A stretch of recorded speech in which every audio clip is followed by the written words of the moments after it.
Hello বন্ধুরা, সকলে কেমন আছেন? এই দেখেন আমি কবুতর ঘরে এসেছি, লাইটটা দিয়ে জাস্ট আসলাম। কিন্তু দেখেন ওরা, আমি দরজা খুলে আপনাদের দেখাবো, আমার কবুতরগুলো কিন্তু খাওয়ার জন্য সব আগে থেকেই দেখেন এখানে কিন্তু এসে বসে আছে। মানে ওরা জানে যে আমি আসবো, আসলেই ওরা খাবার পাবে। এখন ওদেরকে খেতে দেব। তো সবাই দেখুন, আমি রাতের বেলা আসছি, এখন রাত 9টা বেশি বাজে আপাতত, এরকম একটা টাইম আছে। আমি ওদের খেতে দেব, খাওয়ার জন্য সবাইকে ডাকছি, আয় আয় আয় আয় আয়। এখনো কিন্তু খাবার দিইনি, কিন্তু প্রত্যেকটা কবুতর দেখেন লেগে চলে আসছে। এখনও কিন্তু আমাদের খাবার দেয়নি। আয়। তো রাত্রে খাবার খাওয়ানো ঠিক কি না আমি জানি না, কিন্তু আসলে আমি ওদের সেইভাবে খেতে দিতে পারিনি। দিনের বেলায় সারাদিন ব্যস্ত ছিলাম, আর আমি একটি ছোটোখাটো একটি জব করি, সেই জবের অডিট আসছিল। সেই অডিট চলেছে গত 7 দিন, আর তার আরও 7 দিন আগে থেকে আমাদের অডিটের প্রস্তুতি করতে হয়। তো প্রস্তুতি আছে, বিভিন্ন কাজের প্রস্তুতিতে যার জন্য আমি 10-15 দিন ওদের তেমন একটি যত্ন নিতে পারিনি।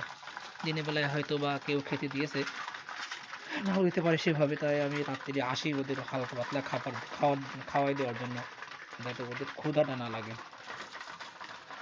এই দেখেন পানি নাই, দেখেন পানি নাই। এখন পানি আনতে যাব, পানি আনার পরে ওরা খাতে থাকুক, পানি নিয়ে আসি আমি। তো আমি পানি এনে দিয়েছি, এই যে পানি আনার পরে দেখেন সকল কবুতর পানি খেতে এসেছে। এদের পানি খাওয়ার মুহূর্ত আপনাদের কেমন লাগছে? কবুতর কীভাবে পানি খায় আপনারা সবাই জানেন, কীভাবে খাবার খায় আপনারা সবাই জানেন। তারপরও এই কবুতরগুলো, এরা আপনারা জেনে খুশি হবেন, বা না জানলে আপনাদের জানানোর স্বার্থে আমি বলতেছি, কবুতর কিন্তু আপনার গলা ডুবিয়ে, তাদের ঠোঁট দুটা পানির ভিতরে ডুবিয়ে অনেকখানি পানি খেতে পারে, অনেকখানি। ঠিক আছে, অন্য কোনো প্রাণী এত পানি খেতে পারে কি জানি না আমি, এই পাখি জাতীয় প্রাণীর ভিতরে। কিন্তু এরা অনেক খাবার খেতে পারে, হ্যাঁ, অনেকখানি পানি খেতে পারে। এই যে ওকে ওকে। এখন শীতকাল পড়ে গেছে, আজকে আপনার শুক্রবার, খুব সম্ভবত কয় তারিখ, আজকে শুক্রবার, কয় তারিখ মনে নেই, পর্যন্ত আপনার 14 তারিখ কি 13 তারিখ হবে, এরকমই, কিংবা 15 তারিখ হতে পারে। আজকে শুক্রবার, তো শুক্রবারে রাত্রে ভিডিও দিচ্ছে। এই ব্ল্যাক টাইমও নেই, কেবল লাভ ভুলেই গেছে। হ্যাঁ, আর ওই দেখেন আর একজন ভদ্র মহোদয় এখনও উপরে আছে। ও ও মাই গড, ছিল এখানে একটা বাচ্চা দেওয়ার কথা ছিল, কিন্তু সেই বাচ্চাটা দিচ্ছে কিনা আমার জানা নেই, সে বাচ্চারা হচ্ছে কিনা দেখা যাচ্ছে না, যখন লাইট ভিতরে আলো স্বল্পতা আছে। কালকের ভিডিওতে আপনাদের দেখাবো, এই ঘরটার ভিতরে অনেক ময়লা জমে গেছে, দেখেন কি পরিমাণ ময়লা জমে গেছে, যে পানি পাত্রটা, গোসলের যে পাত্রটা, এটা কালো হয়ে গেছে, পরিষ্কার করতে পারিনি এই কয়টা দিনে।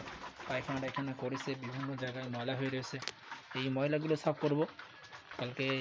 আশা করি আপনাদেরকে অনেকক্ষণ ভিডিও দেব, বড় ভিডিও দেওয়ার চেষ্টা করব। এই ঘরগুলো কালকে পরিষ্কার করার চেষ্টা করব, ওই ঘরগুলোর নিচে ইট দিয়ে ঘরটা একটু উঁচু করার চেষ্টা করব, যাতে ঘরগুলো ভালো থাকে। ওই ঘরের দরজাগুলো দেখা যাচ্ছে না, মনে হয় নিচে দরজাগুলো আনতে হবে। তো এই বেশি আজকে রাত্রে ওদের খেতে দেবো না, কারণ ওরা হালকা পাতলা খাবে, মানে অতিরিক্ত ক্ষুধাটা যেন ওদের না লাগে। আমি এই উদ্দেশ্যে কিন্তু আসছি, রাত্রে আসছি। আর এই সাথে সাথে যেহেতু আপনাদের সাথে অনেক দিন ভিডিও শেয়ার করা হয় না, তাই ভিডিও শেয়ার করার উদ্দেশ্য আমার এখানে আসা। এই দেখেন আমার কিন্তু একটা সাদা কবুতর জোড়া ছিল, এত সুন্দর লাগে এই কবুতর, সাদা কবুতর মনোরম খানা। ঠিক আছে, সব উঠে যাচ্ছে, ওরা হালকা পাতলা খাওয়া দাওয়া করেছে, উঠে যাচ্ছে সবাই। ওরা চলে গেলেই আমি চলে যাব। ওরে উঠতে না পারার কারণটা কি, ওর সেই পাখনা বাঁধা। আমি বলেছিলাম না আপনাদের, একটা কবুতর পাশের বাসাতে চলে এসে, পাশের ওই প্রতিবেশীর কাছ থেকে আসা, ওর পাখনাটা এখনও বাঁধা আছে। ওর পাখনাটা আমি কালকে ধরে খুলে দেবো, এখন যেহেতু ভিডিও করছি আর খুলতেছি না, কিন্তু এটা কালকে আমি খুলে দেবো। এই খা, তোরা ওঠ ওঠ, তোদের আর খাওয়া দরকার নেই, যা ওঠ, কাল খাস, কাল খাস, কাল খাস, ওঠ। তো এই শীতকালে বিভিন্ন রকম রোগ বেলাতে হয়, কবুতরের ঠান্ডা লাগতে পারে, পায়খানা হতে পারে। আমি খুবই দুশ্চিন্তায় আছি, যেহেতু দেখেন আমি আমার কবুতর ঘরে কিন্তু এখনও কোনো পর্দা দিইনি। পর্দা দেওয়ার প্রয়োজন আছে কি না বুঝতে পারছি না, অবশ্যই প্রয়োজন থাকার কথা, কারণ যেহেতু ঠান্ডা লাগবে, একে যদি একটু পর্দা দিয়ে দিতে পারি, অন্তত ঠান্ডা একটু কম লাগবে, ডাইরেক্ট বাতাসটা লাগবে না, ঠান্ডা তো লাগবেই, ছাদের পরে বাতাস লাগবে না, বাতাসটা একটু ঠেকানোর জন্য আমার কিছু পর্দার ব্যবস্থা এদের করা দরকার। তা না হলে অন্তত এদের ঘরটা, এই ঘরটা যেন ঢেকে রাখতে পারি সেই ব্যবস্থা করব। কারণ আমি এদেরকে খুব ভালোবাসি, অনেক ভালোবাসি, কবুতরগুলোকে অনেক ভালোবাসি।